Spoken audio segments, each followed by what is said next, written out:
Bonjour à tous. J'espère que vous nous entendez bien. Bonjour. Bonjour. N'hésitez pas à envoyer un petit message sur le chat pour nous dire si vous nous recevez bien. Et bienvenue à ce nouveau webinaire du FOD. Nous attendons quelques secondes que les participants se connectent.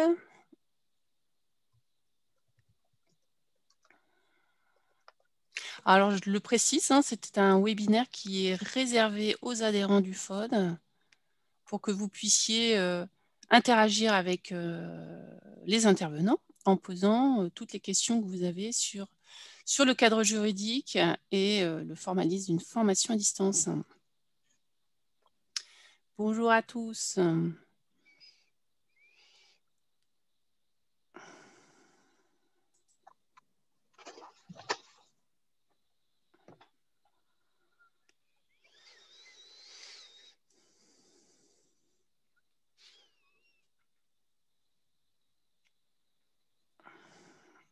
Eh bien, écoutez, il est 11h30 et soyons précis. Et démarrons ce webinaire consacré aux règles juridiques applicables à la formation à distance. Donc, nous avons le plaisir d'avoir invité deux structures adhérentes du FOD avec le cabinet Fromont-Briens représenté par Foucault du Pradel. Bonjour Foucault, qui nous présentera le cadre juridique issu de la loi de 2018 et puis les derniers développements pour cette année. Et Sarah de la Morandière. Sarah est conseillère formation au CAFOC de Versailles et également administratrice du FOD. Bonjour Sarah, et très impliquée dans les différents travaux. Bonjour Aurélia, bonjour Foucault, bonjour tout le monde. Voilà, juste avant de commencer, pour vous dire quelques rendez-vous du FOD. Un rendez-vous très important, je vous le rappelle, vous êtes adhérent du FOD, donc il y a une AG qui est prévue le 15 juin après-midi, forcément à distance, vu les conditions sanitaires, mais on ne désespère pas à un moment ou à un autre de vous réunir en présentiel, puisque là, le bout du tunnel est en vue.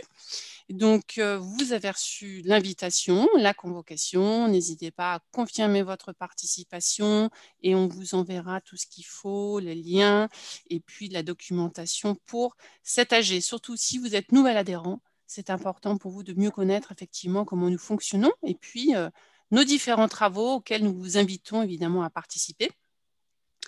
Pourquoi aujourd'hui ce webinaire? Ce webinaire, puisque nous avions fait notre dernier webinaire, rappelez-vous, sur Calliope. Calliope est sous l'angle évidemment de la formation à distance. Et nous avions eu beaucoup de questions d'ordre juridique qui étaient arrivées, notamment autour des probants, des faisceaux de preuves pour attester d'une formation à distance. Donc, il nous a semblé important de revenir avec ce webinaire sur les conditions de fond et de forme d'une formation à distance et notamment comment l'attester, avec quel type de preuves. Donc, le but, c'est de clarifier pour vous le cadre juridique et de répondre à toutes vos questions. Vous avez en amont déjà posé quelques questions sur un formulaire en ligne. On y répondra. Et si vous en avez d'autres, n'hésitez pas, vous utilisez le chat à cet effet et nous répondrons à toutes vos questions. Sachez que le webinaire sera disponible en replay pour tout le monde. Vous pourrez y accéder via votre espace membre et sur la chaîne YouTube. Et puis, on l'ouvrira aussi également aux non-adhérents. Et la présentation également sera téléchargeable. Voilà, et bien, écoutez, sans plus tarder, je laisse la place à Foucault pour nous présenter le cadre de la formation à distance. Foucault, c'est à vous. Merci Aurélia, bonjour à tous, bonjour Sarah et bonjour à tout le monde. Juste en introduction pour me présenter, donc je m'appelle Foucault du Pradel, je suis avocat au sein du cabinet Fromont-Briens depuis maintenant 5-6 ans, cabinet d'avocats spécialisé en droit social et je travaille dans un pôle qui est dédié au droit de la formation professionnelle, c'est-à-dire que tous les avocats au sein de ce pôle dédient leur activité au droit de la formation professionnelle, tant à l'égard des organismes de formation que des entreprises dans l'accompagnement de la gestion de montée en compétence de leurs collaborateurs, mais également à destination des financeurs de la formation professionnelle et notamment les nouveaux opérateurs de compétences qui ont remplacé les OPCA. Donc voilà, pôle très particulier en France et au sein du cabinet d'avocats, voilà, on fait vraiment que du droit de la formation. Donc le sujet d'aujourd'hui, donc le cadre légal de la formation à distance. Dans une première partie, je ferai un rappel du cadre réglementaire de la formation à distance, de voir quelles sont les nouveautés apportées par la loi Avenir Professionnel de septembre 2018, voir qu'il y a eu quelques petits assouplissements, et voir quels sont également, donc l'objet du webinaire, les éléments de preuve attendus selon les financeurs de la formation. En guise d'introduction, je voulais juste vous redonner la définition légale de l'action de formation, et c'est assez important puisqu'elle a été modifiée donc, par la loi Avenir Professionnel de septembre 2018, et elle a été même simplifiée. C'est-à-dire qu'on avait une définition de l'action de formation qui était très compliquée avant, qui faisait plusieurs lignes dans le Code du travail, et elle a été remplacée par une définition assez simple. C'est-à-dire qu'aujourd'hui, une action de formation, c'est un parcours pédagogique qui permet d'atteindre un objectif professionnel. Donc, il y a cette notion de parcours pédagogique qui est assez intéressante parce qu'à partir du moment où on parle d'un parcours, c'est qu'on va avoir plusieurs étapes. On va avoir une formation qui va pouvoir intégrer différentes modalités pédagogiques. Auparavant, on avait principalement deux modalités pédagogiques de formation. On avait la formation en présentiel, qui était la modalité, on va dire, classique, c'est-à-dire une salle de cours avec un intervenant, un formateur, un tableau et des stagiaires assis sur des tables devant le formateur. La notion de formation à distance, elle est apparue en 2014 dans le Code du travail et elle a été confirmée par la loi Avenir Professionnel. Et on a même une nouvelle modalité pédagogique qui a été reconnue par la loi Avenir Professionnel, qui est la FEST, et j'y reviens juste en 30 secondes après. Donc, ce qu'il faut retenir, c'est que notre action de formation va pouvoir être organisée avec différentes modalités pédagogiques de formation. C'est-à-dire qu'on va pouvoir intégrer dans notre parcours des sessions de formation en présentiel, des sessions de formation à distance et des sessions de formation en situation de travail. Sachant que, selon les financeurs, au titre desquels donc, on a les opérateurs de compétences, la Caisse de dépôt et consignation pour le CPF et les nouvelles associations de transition pro qui vont financer le CPF de transition professionnelle, donc les nouveaux fonds GESIF, on va avoir des modalités de prise en charge et potentiellement des éléments de preuve différents selon la modalité pédagogique et selon le dispositif de formation qui est mobilisé. Donc, selon le financeur, on ne va pas forcément vous demander les mêmes éléments de preuve. C'est-à-dire que si vous avez une formation éligible au CPF, la CDC ne va pas forcément attendre les mêmes éléments que l'opérateur de compétences dans le cadre du financement d'une action de formation à distance qui serait réalisée dans le cadre du plan de formation de l'entreprise. À l'égard des organismes de formation, quelques obligations en matière de formation à distance, notamment celle d'informer par tout moyen les stagiaires et les financeurs lorsqu'il y a des refinancements sur l'organisation du parcours de formation et de donner toutes les informations relatives à la mise en place de la formation à distance et sur les éventuels travaux qui vont devoir être réalisés par les stagiaires. Sachant que d'un point de vue de l'organisme de formation et vis-à-vis des financeurs, la réalisation de l'action de formation devra être justifiée par tout élément probant. Et cette notion de tout élément probant, elle est assez intéressante parce que du coup, elle englobe tout un tas d'éléments. Et on n'a pas de liste dans le Code du travail des éléments probants qui permettent de justifier la réalisation d'une action de formation à distance. Donc, l'action de formation peut être réalisée en tout ou partie à distance et elle peut également être réalisée en situation de travail. Bon, je ne vais pas m'attarder davantage parce que ce n'est pas l'objet du webinaire aujourd'hui, mais sachez que depuis 2018, il a été reconnu dans le Code du travail la possibilité de réaliser des formations en situation de travail.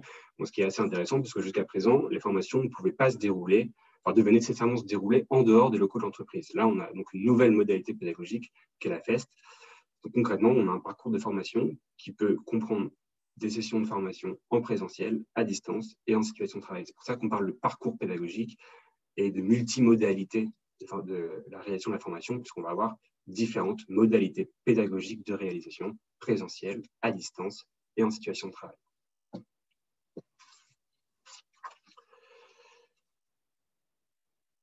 On rentre maintenant plus en détail sur la FOD, FOD, formation ouverte et ou à distance. À quelles conditions la FOD peut-elle être mise en place et comment elle est réalisée et quelles conditions elle nécessite. On va avoir 3 conditions qui sont posées par un article réglementaire du Code du travail pour qu'une formation à distance puisse se dérouler et puisse donc être bien considérée comme une formation distancielle d'un point de vue purement juridique. Elle doit nécessiter 3 conditions. La première condition, c'est qu'on doit avoir une assistance technique et pédagogique du stagiaire tout au long de la réalisation de son parcours de formation. Quand on parle d'assistance technique et pédagogique, concrètement, c'est de pouvoir mettre à disposition du stagiaire soit une adresse mail pour qu'il puisse poser ses questions tout au long de la réalisation de sa formation à distance, ou bien une hotline téléphonique, ou un chat, ou tout élément permettant, tout moyen permettant d'interagir avec le stagiaire tout au long de son parcours. L'idée, c'est de ne pas laisser le stagiaire qui se forme à distance tout seul. C'est qu'il puisse, à tout moment de la réalisation de sa formation, avoir accès à une assistance technique donc pour la mise en œuvre de la formation, donc on pense notamment à une assistance informatique, et pédagogique.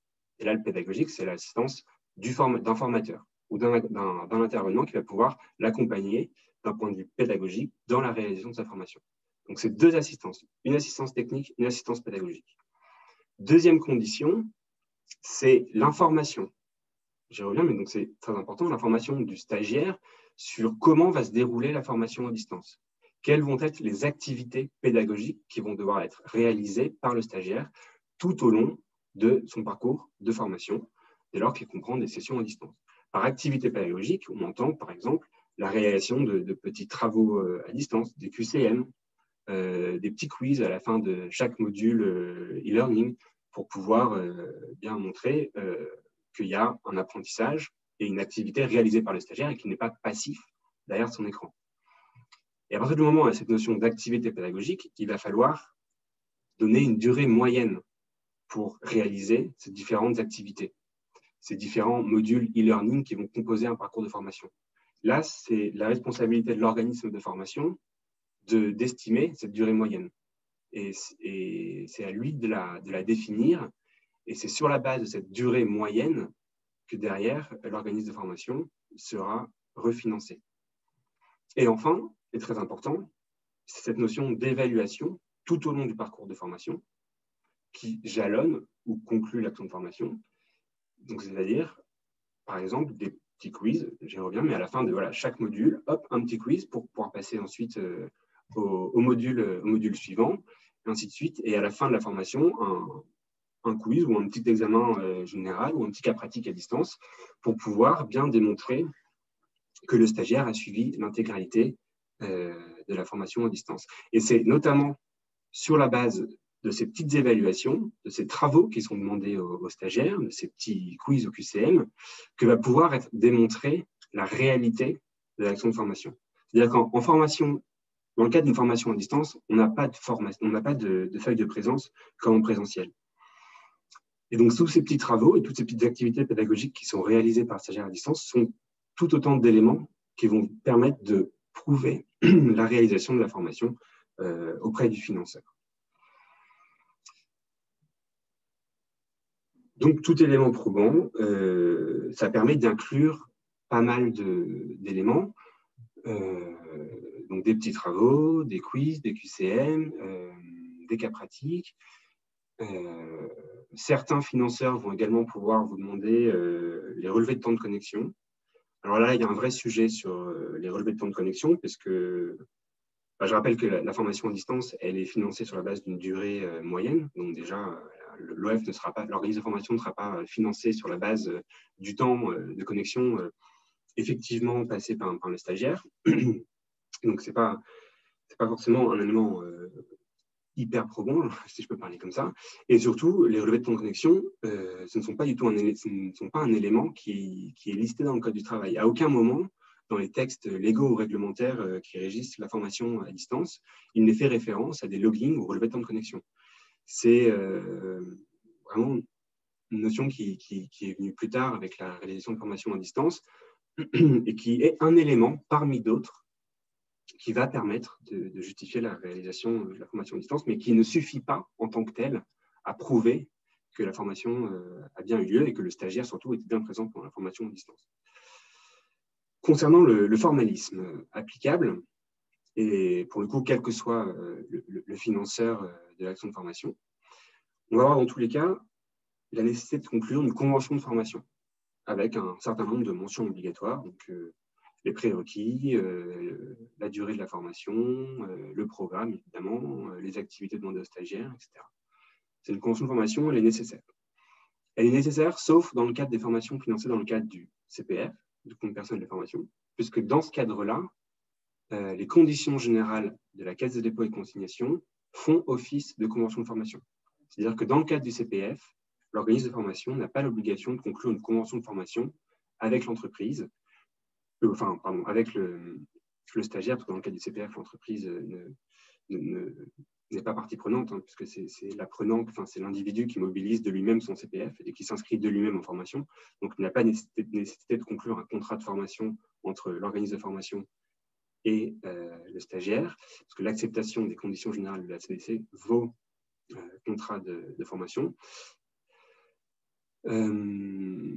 Et en termes de documents à remettre à l'issue de la formation, j'y reviendrai juste après, on a cette notion de certificat de réalisation qui doit être établi par l'organisme de formation et remis au financeur par la suite, à la fin de la formation. Donc, soit à l'OPCO, hein, dans le cadre de l'alternance ou dans le cadre du plan de développement des compétences de l'entreprise, ou soit à l'association Transition Pro, qui sont des associations qui remplacent les ex-FONGECIF et qui ont vocation à financer le congé de transition professionnelle, nouveau CIF.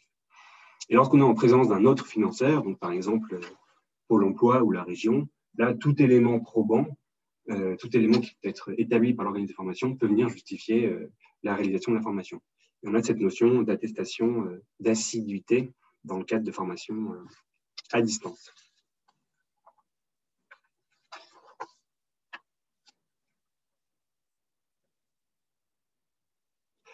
Voilà, là, c'est simplement un petit tableau avant-après pour voir ce qui a été modifié en pratique concernant la mise en place des formations à distance.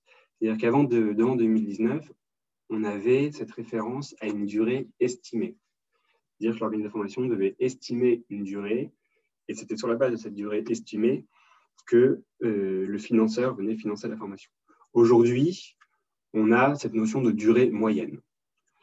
Donc, cette notion de durée moyenne veut dire qu'elle prend un peu plus en compte les durées réellement passées par les différents stagiaires et qu'à la fin, on établit un peu une durée moyenne. C'est-à-dire qu'on va plus prendre en compte le temps réellement passé par les stagiaires pour, au fur et à mesure, affiner cette notion de durée moyenne par l'organisme de formation.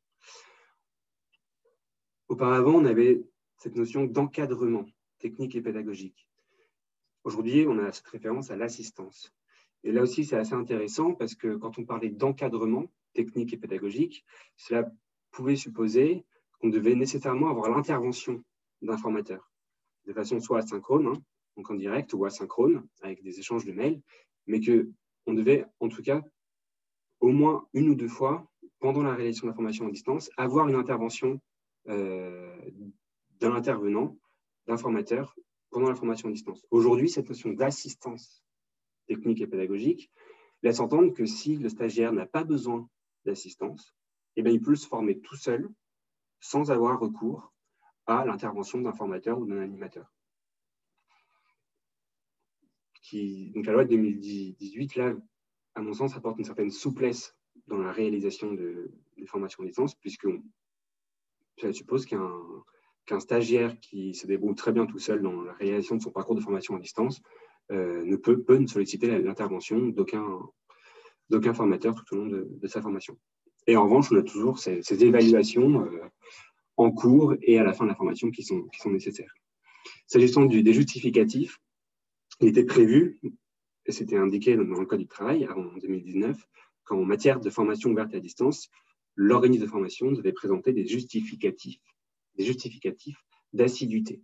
On avait des feuilles de présence en matière de formation présentielle, et dans le cadre de la FOD, on avait cette notion de justificatif d'assiduité, qui n'existe plus vraiment aujourd'hui, en tout cas qui n'est plus consacré dans le Code du travail aujourd'hui, d'un point de vue réglementaire, puisqu'on a cette notion de tout élément probant, donc qui peut intégrer des justificatifs d'assiduité, mais ce n'était plus prévu comme ça par la loi. Mais vraiment, tout élément de preuve va pouvoir permettre à l'organisme de formation de justifier la réalisation de la formation à distance par le stagiaire.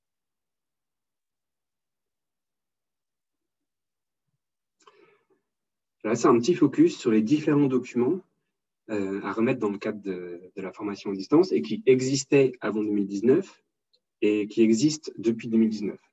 Avant 2019, on avait différents documents qui devaient être établis par l'organisme de formation dans le cadre des formations à distance. Donc, je viens de le dire, on avait cette notion d'attestation d'assiduité, par comparaison avec l'attestation de formation dans le cadre des formations en présentiel, c'était l'équivalent, c'est pour les formations à distance. Et on avait également cette notion d'attestation de fin de formation qui devait être remise aux stagiaires par l'organisme de formation et qui devait contenir différentes informations qui sont là, donc l'objectif, la nature et la durée de l'action et les résultats de l'évaluation des acquis de la formation réalisés à l'issue de la formation. L'attestation de fin de formation était remise donc, par l'organisme de formation aux stagiaires, et bien, elle n'existe plus aujourd'hui. En tout cas, elle n'est plus obligatoire, elle n'est plus consacrée dans la loi, ce qui fait que l'organisme de formation n'a plus l'obligation d'émettre des attestations de fin de formation à l'issue des formations. En revanche, on considère que ça reste quand même une bonne pratique et que ça permet pas toujours de démontrer la réalité de l'action de formation. L'attestation d'assiduité qui existait avant était donc la remise par l'organisme de formation au financeur pour le financement de la formation. Là aussi, elle n'est plus consacrée dans la loi, mais c'est un élément parmi d'autres qui va pouvoir permettre de justifier la réalisation de l'action de formation. Et depuis 2019, ces deux attestations, assiduité, attestation de formation, qui étaient remises aux financeurs, ont été remplacées par le certificat de réalisation, qui du coup est un document plus générique et qui englobe tout type de formation, que ce soit en présentiel, à distance ou en situation de travail. C'est un seul et unique document qui est remis par le prestataire de formation au financeur, qui est remis donc à la fin de la formation. Donc aujourd'hui, juridiquement, d'un point de vue purement réglementaire, on n'a plus qu'un seul document à remettre à la fin de la formation, c'est le certificat de réalisation au financeur. On n'a plus l'obligation de remettre un document au stagiaire, puisque l'attestation de fin de formation n'existe plus. Mais c'est toujours bon de continuer à émettre ce document, et puis ça permet aussi au stagiaire d'avoir une preuve du fait qu'il a bien suivi la formation, de pouvoir ensuite derrière s'en prévaloir auprès de son employeur, par exemple.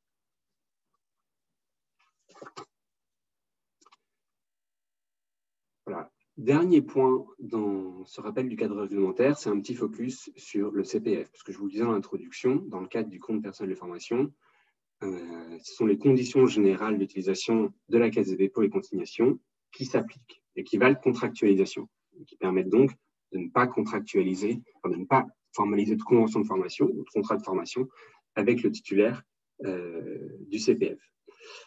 Le seul cas où une convention pourra être conclue formalisée avec un employeur, c'est dans le cadre d'un abondement complémentaire de l'employeur, c'est-à-dire que lorsque l'individu n'a pas assez de droits sur son CPF pour financer l'intégralité de la formation, il peut solliciter auprès de son employeur un abondement et ce dernier, donc, du coup, va s'engager à financer le reste de la formation.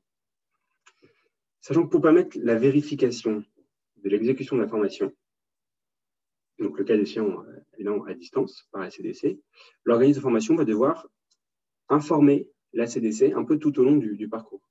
Il va devoir d'abord informer au moment de l'accès à la session de formation par le stagiaire. Lorsque le stagiaire va entrer en formation, il va y avoir une information qui va se faire par l'OF vers la CDC. Idem, même formalité à la fin de la formation. L'organisme de formation va informer la CDC de la date de fin d'accès à la formation à distance par le stagiaire. L'organisme de formation va également devoir informer la CDC de l'assiduité du stagiaire de sa formation à distance en informant la CDC du taux d'assiduité du stagiaire avec un pourcentage. Dire la formation dure 2 jours, bon, bah, le stagiaire a été présent sur les 2 jours de la formation, donc 100%. Et il revient à l'organisme de formation de déterminer l'unité, donc soit en heures, si c'est une formation sur une demi-journée, soit une formation sur plusieurs jours. Et cette déclaration-là, cette déclaration d'accès à la session et de fin d'accès, cette déclaration concernant l'assiduité du stagiaire, va valoir déclaration de service fait. C'est-à-dire que l'organisme de formation va dire, bah, voilà, c'est bon, la formation a bien été réalisée, je peux être financé. Et 2 attestations vont être générées de façon dématérialisée, c'est-à-dire une attestation d'entrée en formation et une attestation d'assiduité du stagiaire. Et c'est sur la base de ces éléments-là que la CDC va déclencher le paiement. Sachant qu'il y a également un contrôle un peu plus poussé de la CDC qui va pouvoir être réalisé. Donc, il n'est pas automatique, mais c'est la CDC qui en fait la demande à l'organisme de formation. C'est lorsque ces deux attestations, donc entrée en formation, attestation d'assiduité, n'apparaissent pas suffisantes à la CDC, c'est la possibilité pour la CDC de vous demander des éléments probants complémentaires. Et là, l'organisme de formation va disposer d'un délai de 5 jours pour transmettre les pièces justificatives qui vont être demandées par la Caisse des dépôts et consignations. Sachant que la CDC peut vous demander ces éléments-là à tout moment pendant une durée de 4 ans à compter de l'exécution de la formation. Ces éléments, donc c'est toutes pièces qui vont permettre de justifier la réalisation de la formation. Donc là encore, on a cette notion pas d'élément, de tout élément probant, mais de toute pièce justificative. Donc c'est vraiment à vous d'arriver l'organisme de formation d'arriver à mettre en place des résultats, j'y reviens, de quiz, mais de QCM, des petits travaux, des petits comptes rendus, des petites attestations réalisées par le stagiaire pour vraiment prouver que la formation a bien été réalisée. Et la CDC énumère dans les conditions générales qu'elle a mises en place à l'intention des organismes de formation différents documents, différentes pièces qui peuvent permettre de justifier la formation, sachant que c'est une liste qui, à mon sens, n'est pas exhaustive, elle peut être librement complétée par les organismes de formation, mais parmi ces éléments-là, la CDC fait référence au relevé de fréquentation pour les formations en ligne, tout justificatif qui permet d'attester de la réalisation des travaux qui seraient réalisés à distance, mais également des logins de connexion pour les formations à distance. Et enfin, dernière chose qui peut être faite par la CDC, c'est la possibilité de faire des enquêtes téléphoniques par mail ou par téléphone auprès de l'organisme de formation, des formateurs, mais également auprès des stagiaires pour s'assurer que la formation a bien été réalisée par l'organisme de formation. Voilà ce que je pouvais dire sur ce petit rappel du cadre réglementaire en matière de formation à distance.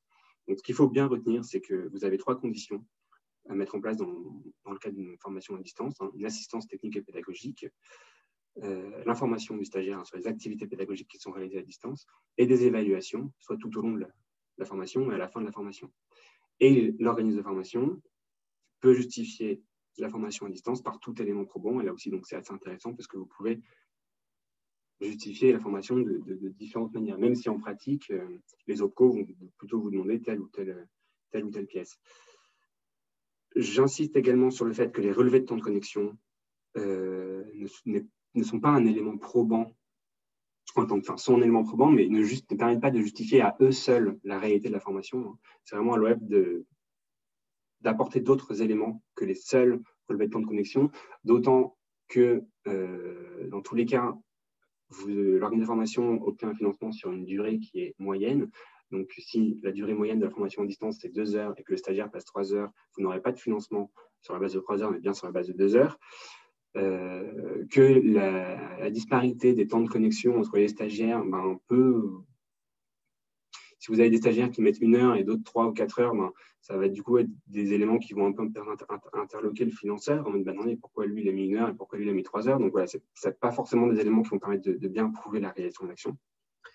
Et enfin, dernier point que je n'ai pas abordé là, mais c'est dans le cadre du FNE formation, intéressant de relever que donc, ce nouveau dispositif, dans le cadre qui a été vraiment activé dans le cadre de la crise sanitaire, à l'attention des entreprises qui sont en activité partielle, dans le cadre du FNE formation, les formations mises en place peuvent se réaliser à distance et elles sont financées par les opérateurs de compétences.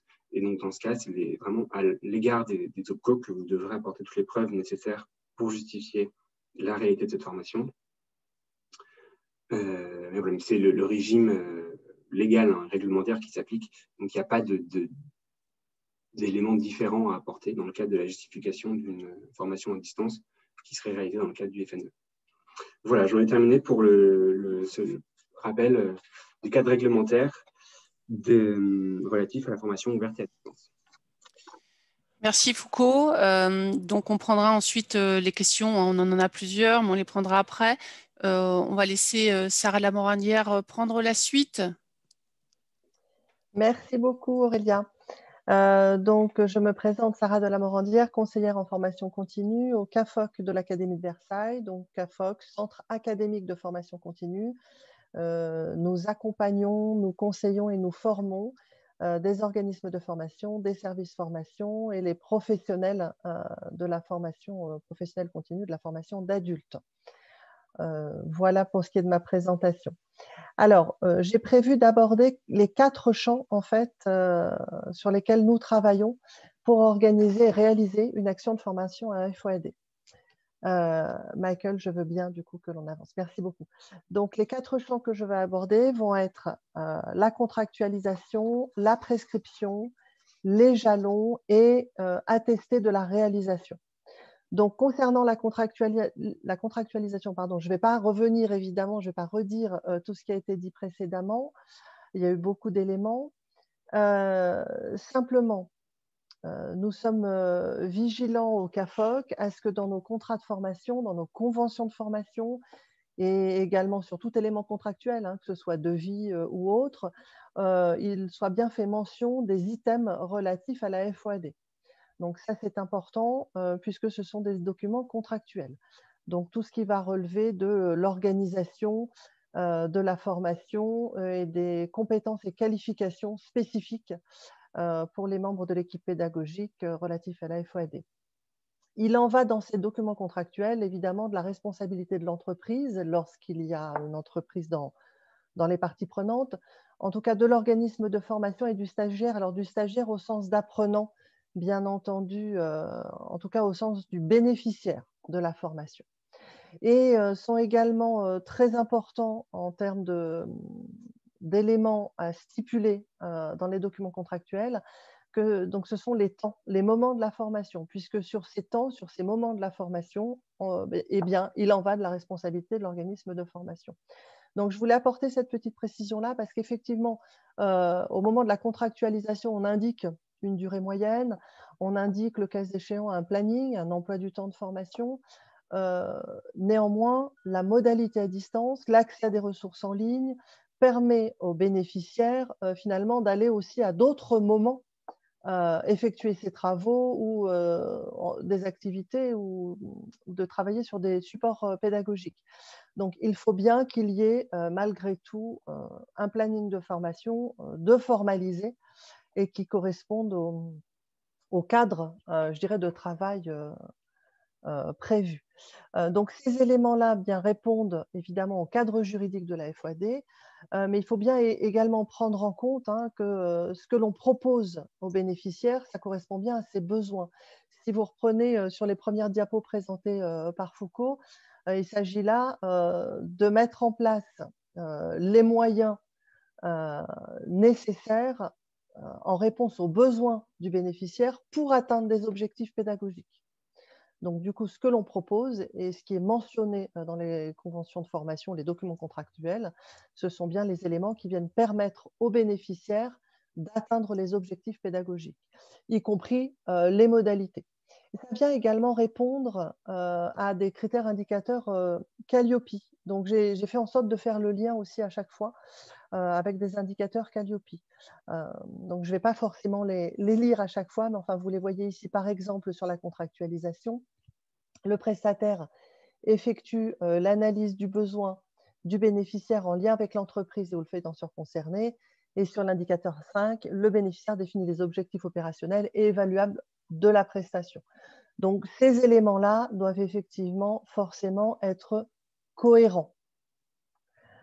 Pédagogiquement parlant aussi, c'est-à-dire en conformité cadre juridique, référentiel, qualité, et également cohérence pédagogique, cohérence du parcours pédagogique.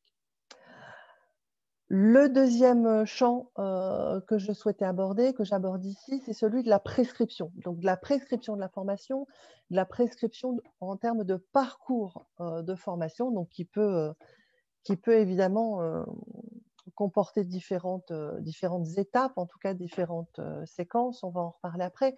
Donc, la prescription du parcours de formation doit évidemment être formalisée, elle doit comporter un certain nombre d'éléments utiles et pertinents, Donc, tant pour permettre l'adaptation aux besoins et aux possibilités du bénéficiaire que pour prévoir les éléments probants en cas de contrôle. Donc, tout ce que l'on va formaliser dès la proposition, finalement, ça sera toujours autant d'éléments probants que l'on pourra montrer, que l'on pourra transmettre en cas de contrôle.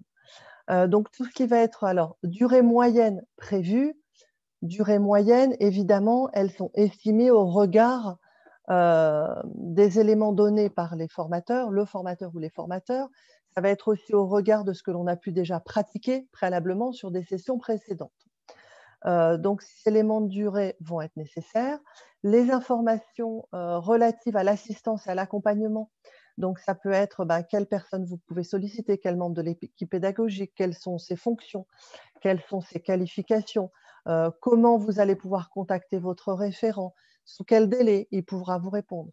Alors là, pédagogiquement parlant, il est effectivement pertinent de distinguer une assistance technique qui pourra être pour le coup distincte de l'accompagnement pédagogique, puisque l'assistance pédagogique, pour permettre un accompagnement, ça va du coup devoir être, dans le meilleur des cas, adapté aux besoins du bénéficiaire, à ses besoins et à ses possibilités. Donc, ce qui veut dire, le cas échéant, des accompagnements différents selon les bénéficiaires. Il va falloir faire également, prendre en compte, prévoir des jalons qui sont des points d'étape. Donc, plus la formation va être longue, plus il va être pertinent et nécessaire de prévoir différents points d'étape qui sont autant de jalons. J'en reparlerai, j'insisterai tout à l'heure, je détaillerai sur les jalons. Les modalités d'organisation, tout ce qui va être, je l'ai cité rapidement tout à l'heure, mais les éléments de temporalité de la formation, le planning de la formation, l'emploi du temps de la formation. Et il est important que ce soit prévu, cadrer les temps d'accompagnement aussi. C'est-à-dire que pendant la formation, il y a des temps qui peuvent être prévus, des temps de contact avec l'accompagnateur pédagogique. Et encore une fois, ça n'empêche pas le bénéficiaire de travailler sur d'autres temps. Ça, c'est encore indépendant. Et puis également, le matériel, le cas échéant, nécessaire pour le suivi de la formation. D'ailleurs, ce point-là, on peut tout à fait se dire, on en fait mention dans des prérequis matériels, par exemple. Donc ça, c'est effectivement intéressant. Là encore, j'ai fait le lien avec critères et indicateurs Calliope. Donc, vous voyez qu'il y a de nombreux liens. Donc, encore une fois, plus ce sera formalisé, plus ce sera pensé en amont, tracé, formalisé, et plus il y aura de la transparence, c'est-à-dire de l'information aux bénéficiaires, et plus du côté de l'organisme de formation, évidemment, on sera à l'aise au moment d'un contrôle, de demande de probants, d'audit Calliope, voilà, tous ces éléments-là, bien évidemment. Alors, le troisième champ que j'aborde là est celui des jalons. Je vous ai dit que j'allais faire un petit focus dessus. Merci beaucoup, Michael. Donc, les jalons, ce sont autant d'étapes, de points d'étape pour évaluer, valider, vérifier les acquis. Donc là encore, autant formaliser le plus possible. Formaliser en termes de calendrier des étapes, des jalons, puisqu'ils sont prévus. Quand auront-ils lieu? Comment les évaluations vont être organisées? Qui va participer? Quels sont les attendus du bénéficiaire? De la part du coup du bénéficiaire, et quelle forme va prendre finalement cette évaluation, et ce qui va venir attester des acquis. Donc tout ça, on a intérêt en tant qu'organisme de formation, nous c'est ce que l'on fait, on anticipe, on organise tous ces éléments-là, on formalise, on informe le bénéficiaire finalement de ce qui, entre guillemets, de ce qui va lui arriver, de ce qu'il va avoir à faire évidemment au fur et à mesure, quand, comment, avec quoi et pourquoi. Et encore une fois, plus il y a de formalisation, et plus on va être à l'aise, et plus le bénéficiaire aussi va être à l'aise, puisqu'il sait ce qu'il attend, il sait ce qu'il va avoir à faire, il sait quand, il sait sous quelle modalité, il sait qui va pouvoir solliciter le cas échéant. Là encore, il y a des liens évidemment que je vous ai pointés avec le référentiel Calliope. Il y a certainement peut-être d'autres indicateurs que l'on pourrait pointer.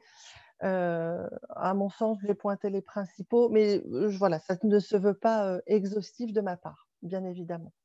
Et enfin, le quatrième, ah oui, pardon, sur les jalons, excusez-moi, j'allais trop vite. Donc, j'ai détaillé également, puisque, en fait, on a différents cas de figure. Quand on dit FOAD, ça veut dire aussi bien formation tout à distance que formation multimodale, hein. Le terme FOAD couvre l'ensemble, finalement, des différents types de parcours. Donc là, j'ai repris des schémas issus du guide formation multimodale du FOD. Donc ce schéma-là, pour des exemples de jalons sur un parcours totalement à distance. Donc vous voyez qu'il y a des exemples d'activités pédagogiques. Donc là, ce qui est présenté, c'est un exemple de dispositif, donc avec 3 séquences pédagogiques et entre chacune, un jalon. Donc une séquence pédagogique n'a pas de durée type, n'a pas d'activité type, hein, ça peut avoir des durées différentes selon ce qui est travaillé. Les activités pédagogiques peuvent être d'une grande diversité. Ça peut être un travail, une production à réaliser, ça peut être une séquence d'accompagnement pédagogique, ça peut être visionnage de vidéos avec des consignes de travail, ça peut être de la lecture de documents, ça peut être réaliser un quiz. Enfin là, pour le coup, moult activités pédagogiques sont envisageables. Mais vous voyez que là, surtout, c'est pour illustrer le fait que ce qui est intéressant aussi pédagogiquement parlant, c'est qu'un jalon vienne clôturer une séquence pédagogique et permettre de rythmer également la formation. Donc, sur la suite, autre exemple que je vous ai mis, merci encore Michael, c'est dans le cas d'un parcours mixte ou hybride, donc où on a de l'alternance de séquences pédagogiques en présence, de séquences pédagogiques à distance. Donc là, ce qui va être intéressant, hein, enfin dans tous les cas, ce qui est intéressant, c'est que les jalons soient prévus, soient posés, entre guillemets, à des moments pertinents pédagogiquement parlant. Donc en fin d'une séquence pédagogique, à un moment où il va être intéressant d'évaluer des acquis. Donc là, effectivement, c'est le pédagogique qui va prendre le pas. Dans tous les cas, et surtout lorsqu'une formation est longue, il va être intéressant de prévoir des jalons et de convenir, le cas échéant, de jalons, donc de points d'étape avec le financeur, puisque les jalons peuvent aussi être des étapes de facturation. Donc, il faut aussi avoir ça en tête, c'est-à-dire que si on a convenu avec le financeur dans la proposition que le jalon est une étape de facturation, eh bien, ça va venir, finalement, on va facturer au regard des activités réalisées, et donc ça va venir rythmer également la facturation. Donc, la cohérence pédagogique, et pourquoi pas, si c'est pertinent, si c'est demandé, ou en tout cas si c'est convenu avec le financeur, également rythmer le suivi administratif, hein, finalement. Alors, je crois que j'avais prévu voilà, le dernier, merci beaucoup Michael, donc le dernier champ que je voulais aborder, celui de attester de la réalisation. Alors que ce soit sous la forme de certificat de réalisation et ou d'attestation d'assiduité selon l'exercice que l'on a à faire en tant qu'organisme de formation selon le financeur. Vous avez bien compris tout à l'heure dans tout ce qu'a détaillé Foucault, qu'il y avait entre guillemets, des règles du jeu qui pouvaient être spécifiques selon les financements, les cofinancements. Donc, en tout cas, pour l'organisme de formation, ce qui va être indispensable, ça va être finalement ces 4 tâches-là, que sont collecter les éléments, les centraliser, établir le document, le ou les documents, donc que ce soit certificat de réalisation ou attestation d'assiduité, et envoyer, je vais dire acquis de droit, et comme j'ai vu tout à l'heure passer dans la discussion pendant la première partie, et ça a été précisé aussi, ça peut être intéressant, évidemment, que le stagiaire, que le bénéficiaire soit aussi destinataire, hein, en toute transparence. Donc, effectivement, attester de la réalisation, bien pour répondre aux obligations juridiques et réglementaires, avec cette notion d'assiduité, qui est une notion essentielle pour justifier de la réalisation d'un parcours multimodal. Donc, assiduité, au sens de le stagiaire a participé à la formation, le stagiaire a réalisé les activités, le stagiaire a été présent aux différents temps, hein, si je prends des exemples de classes virtuelles par exemple, le stagiaire a contribué dans un forum. Donc tout ça, ça s'établit à partir de preuves de la réalisation d'activités pédagogiques par exemple, positionnement, évaluation formative, participative, sommative ou autre. Preuve de réalisation d'évaluation, d'interaction avec l'équipe pédagogique, entre les pairs. Donc là, la liste n'est pas fermée. Il n'existe pas de liste imposée dans les textes. Hein. Tout à l'heure, Foucault a bien insisté là-dessus.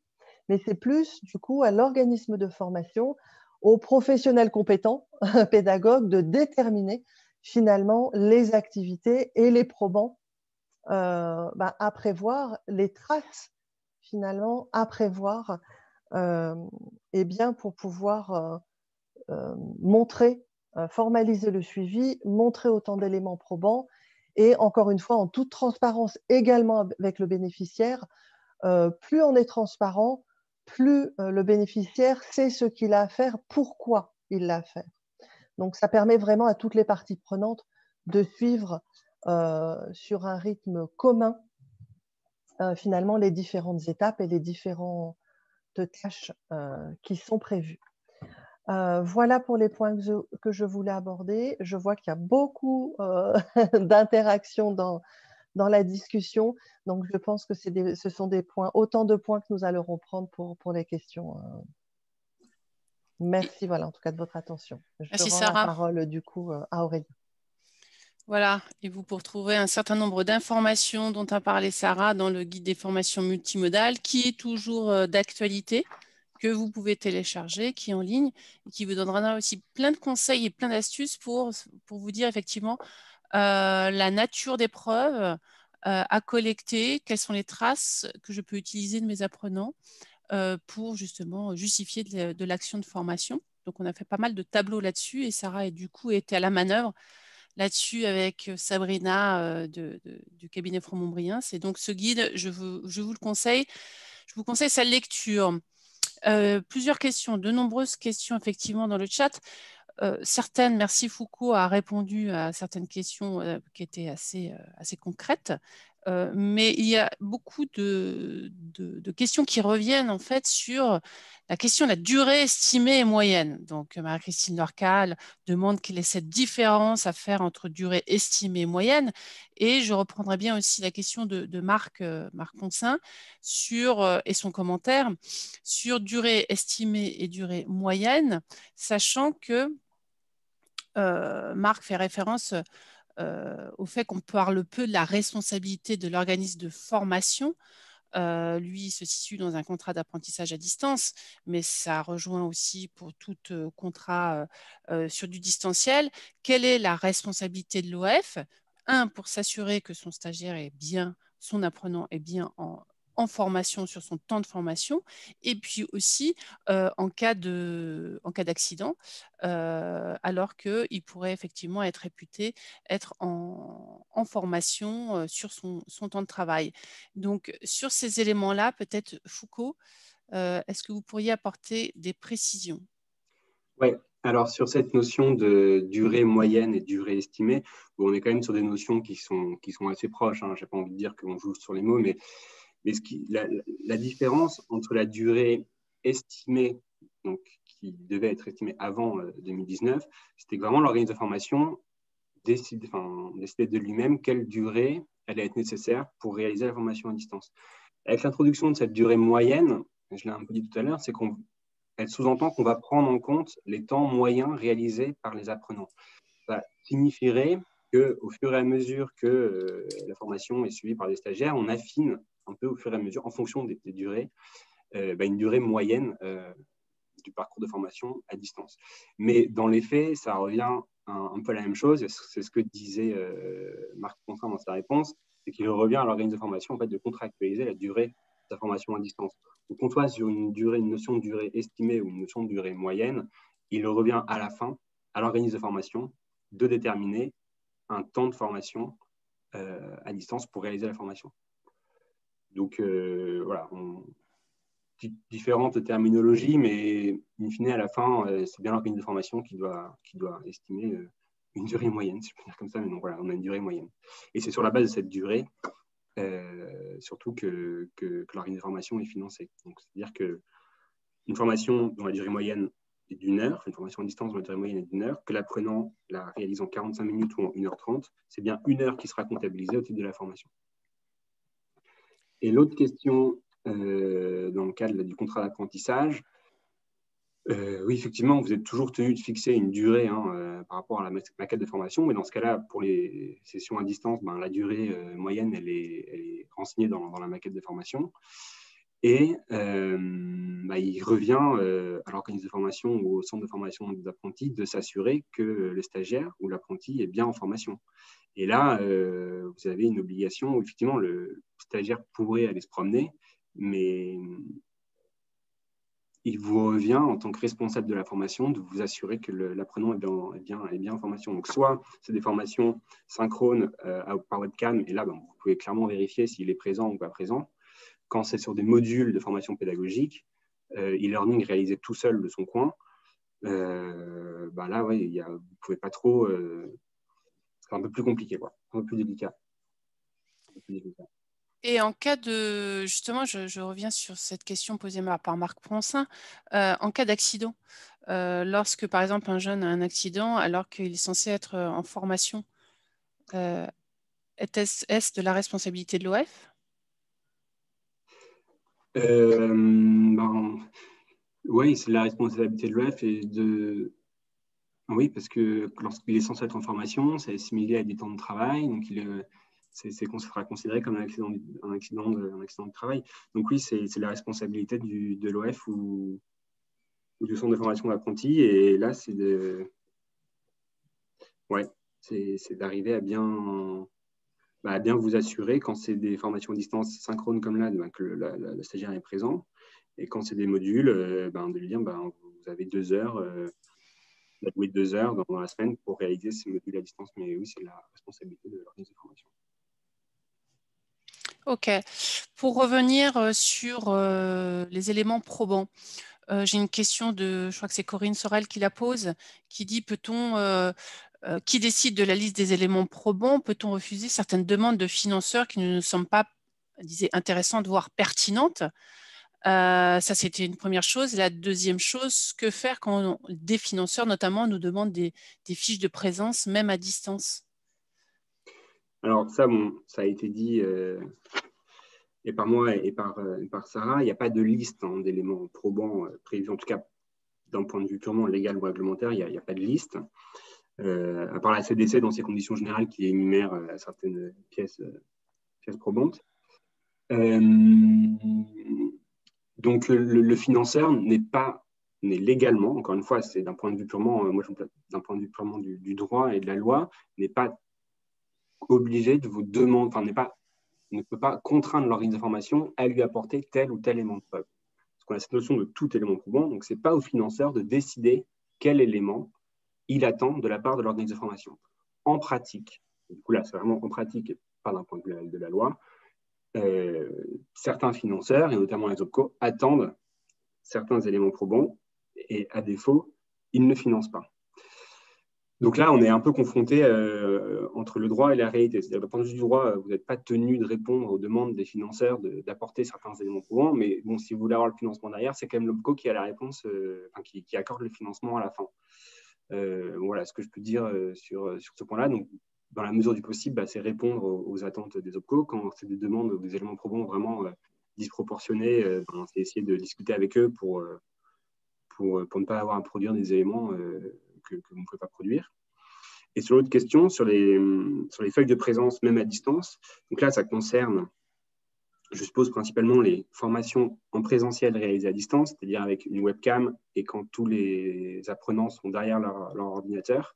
Là, c'est vrai que c'est un sujet qui nous revient de plus en plus, notamment avec la crise sanitaire, on a de plus en plus de formations réalisées à distance, mais en synchrone. C'est-à-dire que là, le stagiaire n'est pas en train de faire un module tout seul derrière son ordinateur, c'est vraiment une classe en réseau, par exemple.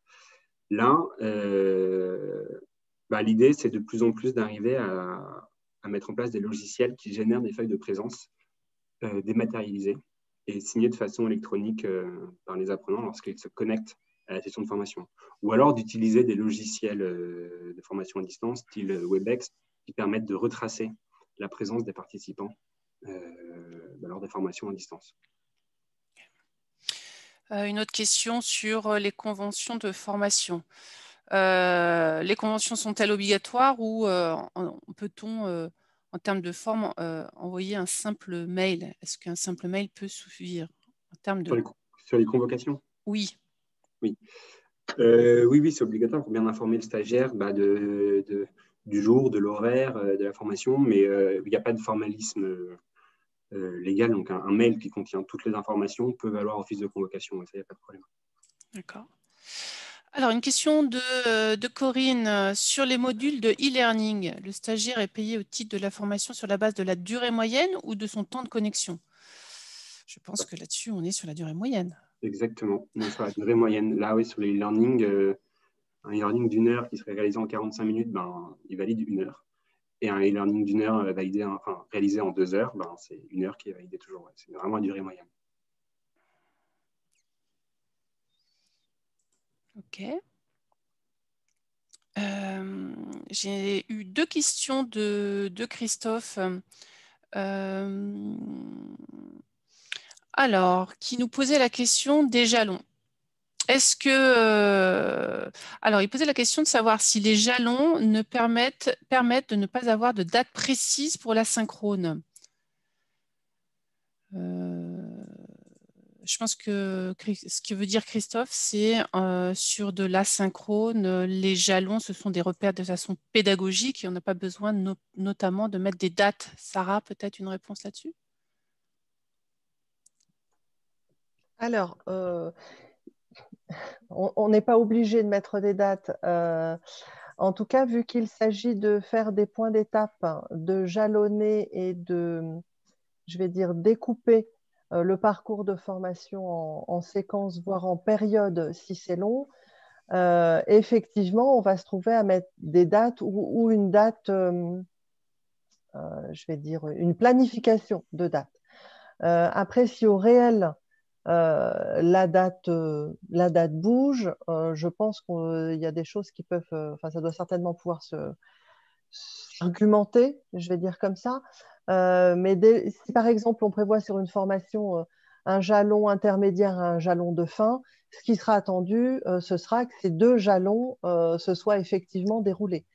Maintenant, sur une formation un petit peu longue, que le jalon intermédiaire il bouge d'une semaine ou voilà, ça c'est des choses qui peuvent bien évidemment s'argumenter et auprès du bénéficiaire et auprès du financeur. Après, s'il en va d'une date prévue et calée de facturation, ça c'est du coup une autre discussion, me semble-t-il. Voilà. Mais là, en tout cas, les jalons, qu'ils soient prévus en termes de calendrier, encore une fois, le calendrier il est prévisionnel. Ce qui est sûr, c'est que la date de fin peut difficilement être différée, puisqu'il en va du financement, donc document contractuel. Donc si on bouge la date de fin, à mon sens, ça veut dire un avenant, puisqu'on change des éléments contractuels. Voilà, j'espère que ça répond à la question. Ok, donc merci Sarah. Je vois qu'on a eu plusieurs échanges sur effectivement quels sont les outils qui permettent aussi de faciliter le tracking et la récupération des preuves.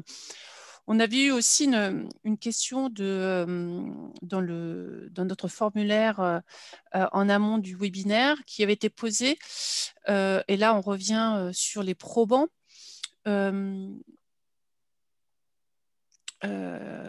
Sur l'attestation d'assiduité, oui, donc je vous en parlais juste avant de commencer le webinaire. Sous quelle forme, si la plateforme sur le tracking comptabilise le tracking des temps passés, est-ce qu'on doit figurer par rapport au temps estimé, par rapport aux documents contractuels? Donc effectivement, le tracking se fait sur des temps passés, mais effectivement sur les documents contractuels, on est plutôt sur du temps estimé. Alors, moi, j'ai envie de dire que les données du tracking permettent à l'organisme de formation ce sont des éléments parmi d'autres qui permettent, sur lesquels on s'appuie pour établir l'attestation d'assiduité, le certificat de réalisation, pour établir que le bénéficiaire a bien suivi et participé à l'entièreté de la formation, ou pour apporter un pourcentage, hein, c'était tout à l'heure, un pourcentage d'assiduité. Normalement, ce ne sont pas des éléments à donner en première intention pour générer une facturation. Là, si je dis une bêtise, Foucault, tu Oui, me c'est ça. contredis. Hein, Enfin, vous ne dites pas de bêtises, je suis tout à fait d'accord. Merci.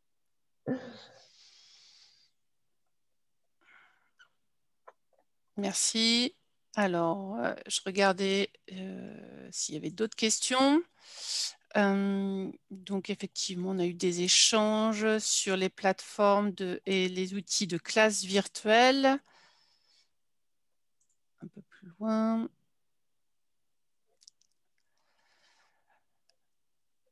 Oui, effectivement, sur la feuille de présence à distance, c'est en contradiction avec la notion d'élément probant, il me semble. On doit être là au moment de la signature uniquement. Oui, enfin, la feuille de présence à distance, de toute façon, ne figure pas en tant que telle parmi les éléments probants. Et encore une fois, il n'y a pas de liste donnée par les textes sur les éléments probants. Tout à fait. J'ai envie de dire, il y a aussi deux types de formations à distance à distinguer. D'une part, les formations à distance synchrone, donc style classe en réseau, webcam, où là, on est sur une formation en présentiel réalisée à distance. Je ne sais pas si tu es assez compréhensible. C'est voilà, un peu comme là, un intervenant qui se filme et tous les stagiaires qui sont derrière leur écran. Là, c'est une formation en présentiel, mais réalisée à distance. Dans ce cadre-là, la feuille de présence signée électroniquement à distance, pour moi, elle a du sens parce que c'est comme une formation en présentiel, sauf que les participants sont derrière leur écran. Et donc, on a une formation à distance synchrone d'un côté, et de l'autre, on a les e-learning et modules de formation asynchrone, où là, le stagiaire est tout seul, fait ses petits modules de formation, avance dans son parcours de formation seul, sans la présence synchrone d'un intervenant. Et là, effectivement, il n'y a pas besoin de signer une feuille de présence, puisque l'apprenant avance tout seul, et c'est au fur et à mesure des jalons tout au long du parcours que les étapes sont validées, si vous voulez. Merci Foucault. Je vois que l'heure a tourné, donc notre webinaire s'achève. Il y a eu quelques questions. Ce qu'on fera pour les dernières questions qui sont arrivées, si vous le voulez bien, je les transmettrai aux intervenants qui pourront peut-être y répondre. Simplement pour finir, effectivement, Anne Duiker, Foucault avait répondu sur cette question-là concernant le logo. Non, il n'est pas obligatoire. Oui. Alors, j'ai juste mis une petite précision. Un financeur peut demander à ce qu'un logo soit présent sur les documents. Ça, c'est quelque chose qui peut arriver. Et si, pour la formation dont Anne parle, il s'agit de former des salariés du ministère du Travail, ça peut être du coup demandé à ce que le logo soit dessus. Je ne sais pas si c'est de ça dont il s'agit, mais voilà, si ça peut aider. Non, c'était ça, effectivement. Hein. Foucault précisé, m'avait peut-être envoyé. Est-ce que Foucault, vous pouvez préciser simplement cette question de Oui, donc le nécessité certificat de réalisation, donc on n'a pas eu de modèle d'un point de vue légal ou réglementaire. La DGFP, en lien avec le ministère du Travail, a proposé un modèle de certificat de réalisation, mais c'est une proposition, hein, d'aider les organismes de formation, mais qui n'est pas un modèle obligatoire. Donc, vous pouvez tout à fait formaliser un certificat de réalisation selon vos goûts, j'ai envie de dire. Donc, sur le modèle proposé par le ministère du Travail, naturellement, il y a le logo du ministère, mais parce que c'est le ministère qui propose le modèle. Mais comme vient de dire Sarah, si on n'est pas sur la formation de salariés ou du ministère du Travail, il n'y a pas besoin de faire figurer ce logo.